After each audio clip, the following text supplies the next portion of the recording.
Now, on 105.9 FM and streaming worldwide on the WMAL app, O'Connor and Company.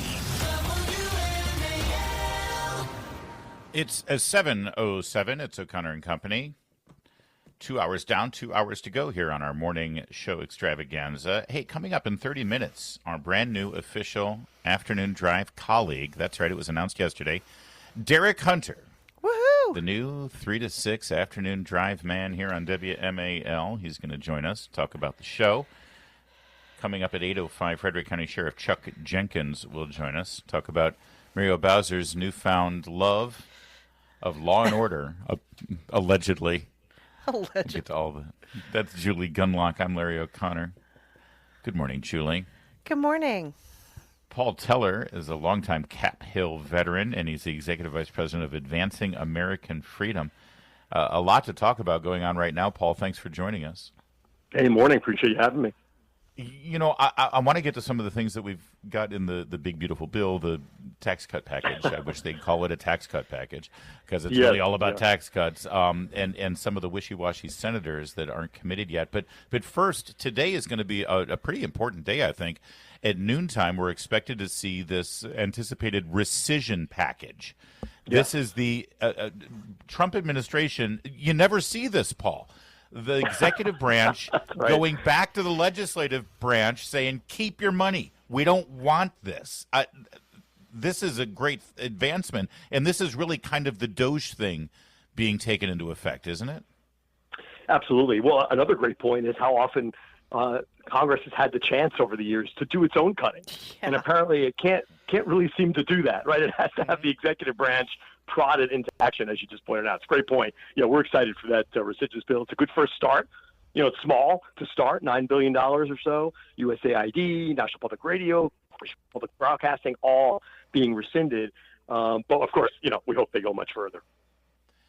And what's the climate like up on Capitol Hill? You just said their Congress is obviously loath to do this on their own. But when the president and the kind of political clout he has in the country and the popularity he still enjoys, when he sends it up to Capitol Hill, even on the fence Republicans have got to pause for a moment and think, oh yeah, maybe we should support our guy. Yeah, exactly. And that's what I think the thought is here, coming from the White House, coming from the administration.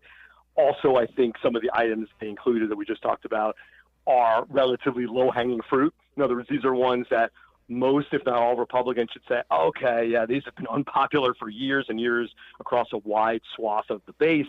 Let's just rescind that. And by the way, it only needs a simple majority in the Senate. So you don't need to break a filibuster, which is great.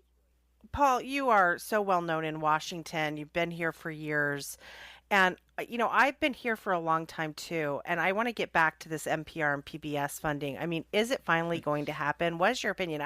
I feel like, I was saying earlier in the show that, I was an intern going to brown bag lunches on Capitol Hill where they talked about, and let me say, I'm old, okay? So the idea that I was going to brown bag lunch talking about NPR and PBS funding, how many white papers have been written about this, right?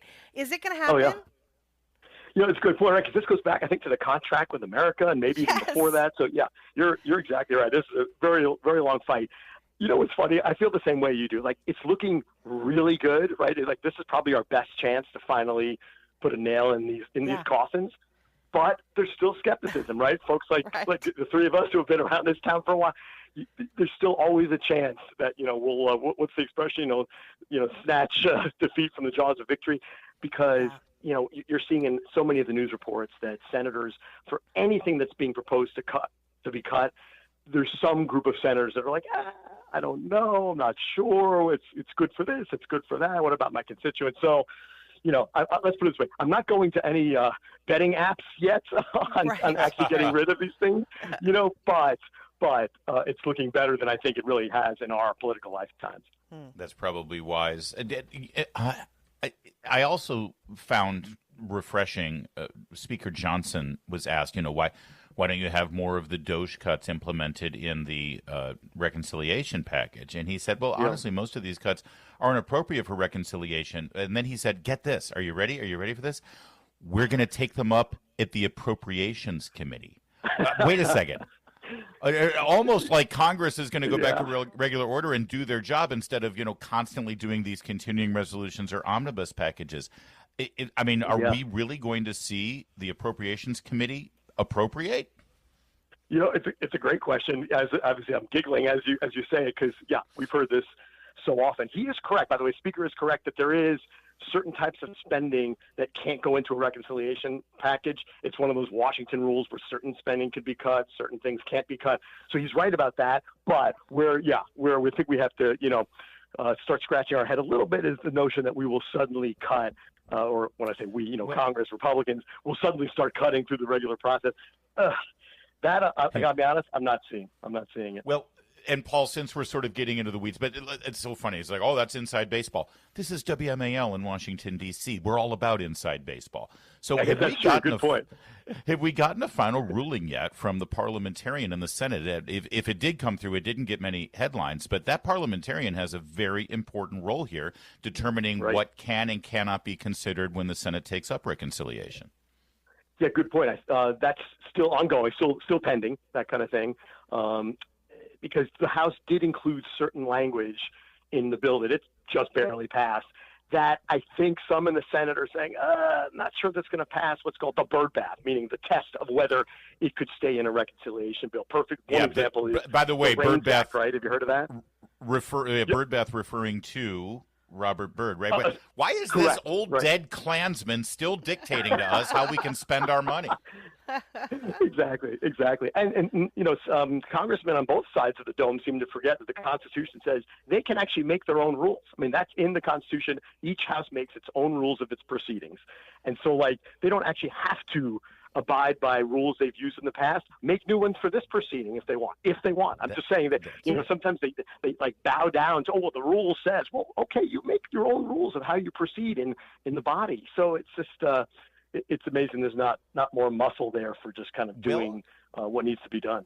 Well, and you sort of ventured into what could be a really interesting drama because John Thune, brand new majority leader for the Republicans, he's wanted this job for a while. He's sort of been in Mitch McConnell's shadow. This is a big moment for him. And if the parliamentarian comes back in with a decision on the rules here that aren't to his liking, he can do this. Bob Dole did it back in the 90s.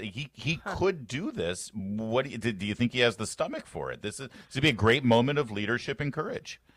No question. It's a great point that, the parliamentarian is not an elected official. She doesn't have constituents. She doesn't have a voting card. She's an advisor, and she would give a ruling, and the United States Senate could say, thank you so much. We don't agree with that ruling and go in a different direction. So we'll see what happens. But it will take, you're right, it's going to take a little gusto. All right, so today's the day the rescission package comes up, and that procedure, is this going to be looked at first before the Senate takes up the reconciliation? Do you know what the timeline is on this? Are they going to take care of rescission first and then address the reconciliation? And what's your prediction on the outcome? Yeah, absolutely. I think they're gonna try to do it simultaneously because I know the timeline they're hoping for the reconciliation bill would be before the July 4th recess, the Independence Day recess. And I think, if I'm not mistaken, they want to get rescissions done even sooner. In other words, in that same time frame. So I think it's going to be a kind of yes and for the rescissions bill, not instead of. And we don't know what summer recess is like, especially a summer recess in an off year. See, next year, summer recess is all going to be about the election that's pending. So this is the year to go back, shake hands, do the events, kiss the babies, raise all the money. They don't want to be stuck here in D.C. They want to get this done, and they want to have a story to tell their voters when they get back. Yeah, no question. And that's a great point, too, is how does any member of Congress go back his or her constituents and say, hey, by the way, it was just a $9 billion rescissions package, which these days that number you could, is a rounding error. You could find that in the sofas of Washington, D.C. You couldn't even get $9 billion cut of very unpopular things. Right. So that'll be tough. Good. So that's why I think they get that done, too. Good news, Nebraska. I made sure we kept the trans drag show in Guatemala. Woohoo! Yeah, I don't think that's going to do it. All right, Paul. Hey, thanks for joining us. Good inside stuff here, and we'll be watching today. Big day on Capitol Hill. That's Paul Teller, advancing American freedom.